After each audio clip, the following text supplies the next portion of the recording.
When the cameras stopped rolling, that same emptiness would always appear in Elvis Presley's eyes.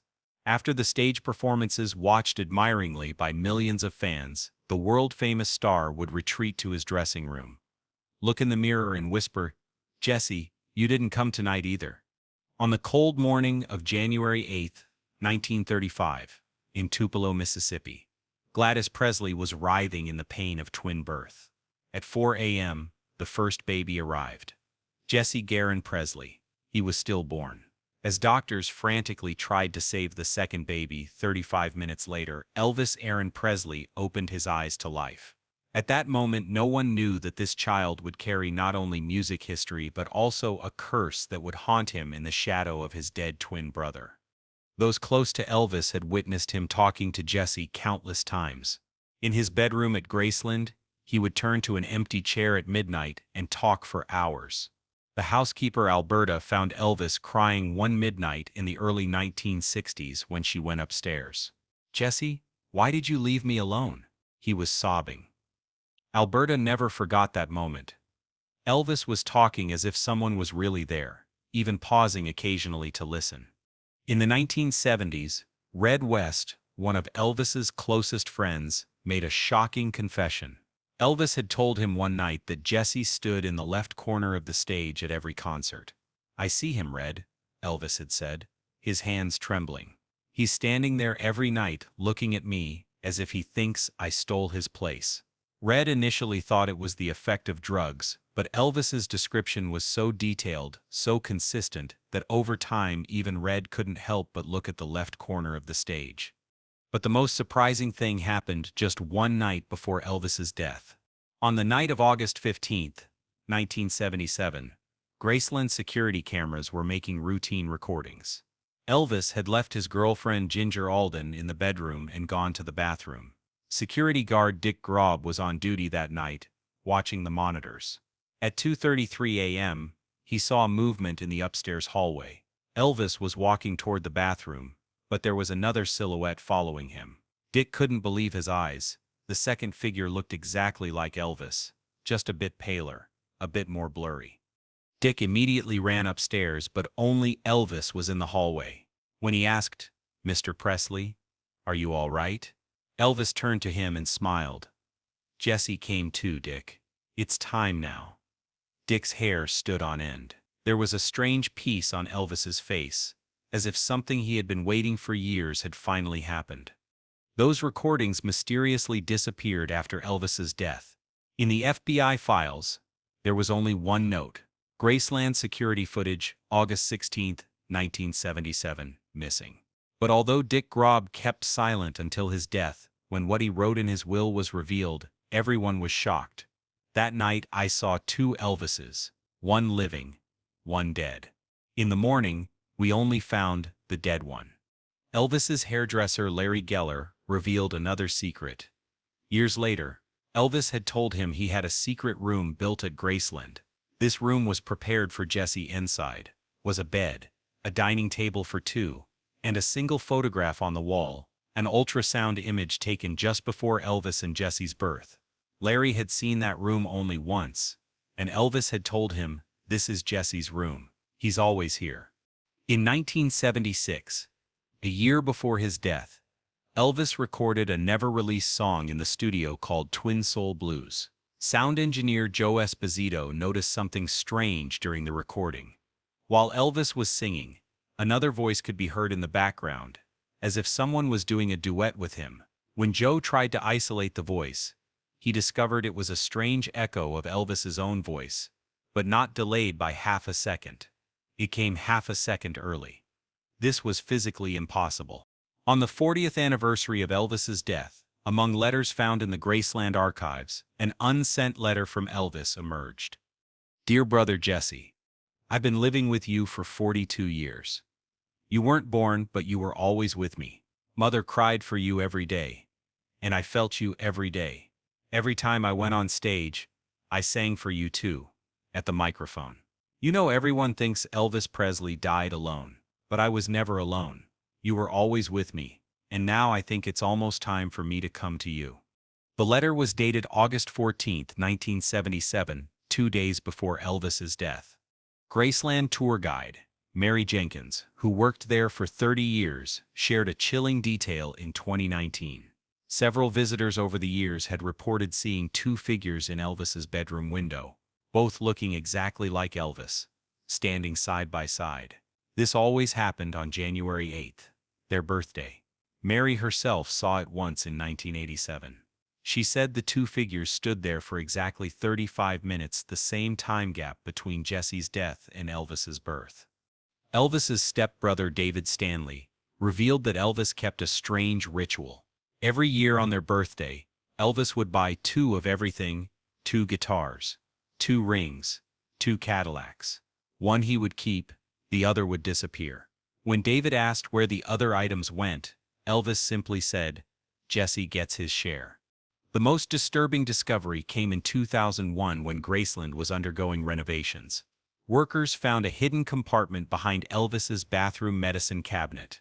Inside were 2 death certificates, one for Jesse Garon Presley, dated January 8, 1935, and another partially filled out, for Elvis Aaron Presley. The date of death was left blank, but everything else was completed. The handwriting was verified as Elvis's own. Elvis's nurse, Letitia Henley, who attended to him in his final years, made a startling revelation in her memoir. She claimed that Elvis's health problems weren't just from prescription drugs and poor diet. Elvis told her he was living for 2, and that his body was carrying the burden of 2 souls. He believed Jesse's spirit had never left, and was slowly draining his life force. When it's time, Elvis had said, "Jesse and I will finally be one." The night Elvis died, 3 people reported seeing the same thing independently. Ginger Alden, Elvis's girlfriend, said she saw Elvis getting up from bed but noticed his reflection in the mirror didn't move. Graceland security guard Sam Thompson reported seeing Elvis in 2 places at once, entering the bathroom and simultaneously standing in the bedroom window. And Elvis's aunt Delta Mae Biggs swore she saw Elvis walking down the stairs at the exact moment the paramedics were working on his body upstairs. Dr. George Nicopolis, Elvis's personal physician, kept a secret that he only revealed on his deathbed in 2016.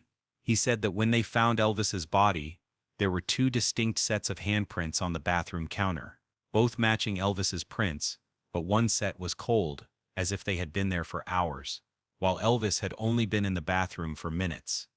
In 1977, psychic Kenny Kingston, who had read for Elvis several times, made a shocking claim. He said Elvis knew he would die at 42, the same age his mother Gladys died. Elvis believed it was the twin curse, that twins who lost their other half would never live beyond their mother's age.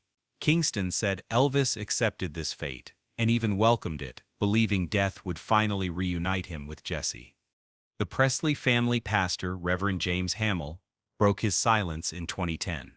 He revealed that Elvis had asked him to perform a special ceremony in 1976, a spiritual reunion ritual for separated twins. The ceremony was performed in the secret room at Graceland.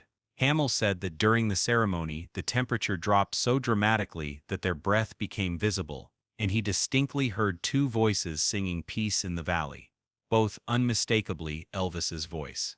Perhaps the most haunting evidence came from Elvis's backup singer Kathy Westmoreland. She revealed that during Elvis's last concert in Indianapolis on June 26, 1977, something extraordinary happened. As Elvis sang "Can't Help Falling in Love," his final song, she saw tears streaming down his face. But more mysteriously, she noticed a shadow on stage that didn't belong to anyone. It stood exactly where Elvis always said Jesse stood. After the show, Elvis told her, "Jesse finally sang with me tonight. We're ready now." Sound engineer Bill Porter, who worked on Elvis's final recordings, kept a tape that was thought to be destroyed. On it was Elvis talking to someone in the studio at 3 a.m., 2 days before his death. The conversation was one-sided, but Elvis could be heard saying, "I know, Jesse, I'm tired too. We'll rest soon, brother. We'll rest soon." The tape ended with what sounded like 2 voices humming Amazing Grace in perfect harmony. Elvis's cousin Billy Smith, who was closer to Elvis than anyone, made the most shocking revelation. He said that on the morning of August 16, 1977, hours before Elvis was found dead, he received a phone call from Elvis. "Billy?" Elvis said, "Jesse came for me last night. We're going home to Mama." Billy rushed to Graceland, but by the time he arrived, Elvis was gone. The autopsy report contained an unexplained detail that the coroner, Dr. Jerry Francisco, never publicly discussed. Elvis's body showed signs of bilateral aging, meaning one side of his body showed significantly more wear than the other, as if he had indeed been living as two people in one body. The left side of his heart was notably more damaged, though Elvis was right-handed, and this made no medical sense. In 2015, a construction worker renovating the bathroom at Graceland made a chilling discovery. Behind the wall where Elvis died, they found a child's toy, a small wooden horse, with JG carved into it. The Presley family confirmed it was Jesse's toy, one that Gladys had kept and Elvis had hidden there. But what made everyone's blood run cold was that the toy was warm to the touch, as if someone had just been holding it. Lisa Marie Presley, before her own tragic death, shared something her father had told her when she was young. "Your Uncle Jesse is always with us," Elvis had said. "Sometimes I'm Elvis, sometimes I'm Jesse. But soon, we'll just be one." She never understood what he meant until the night he died, when she swears she saw two translucent figures holding hands walking down the Graceland staircase together. The question remains, was Elvis haunted by survivors' guilt that manifested as paranormal experiences? Or was Jesse's spirit really there, waiting 42 years to reclaim his twin? Those who knew Elvis best believe he didn't die alone. That August night, he died completing a journey that began 35 minutes apart in 1935, when one twin entered the world and the other left it. Today, Graceland visitors still report strange occurrences. Some claim to hear two voices singing in the meditation garden, where Elvis is buried. Others see double reflections in the windows of the mansion. And every January 8th, at exactly 4 a.m. and 4:35 a.m., two different sets of wind chimes ring at Elvis's grave, even when there's no wind. The Presley family tomb holds 4 people: Elvis, his parents Vernon and Gladys, and his grandmother Minnie Mae. But those who look closely at the memorial wall notice something strange.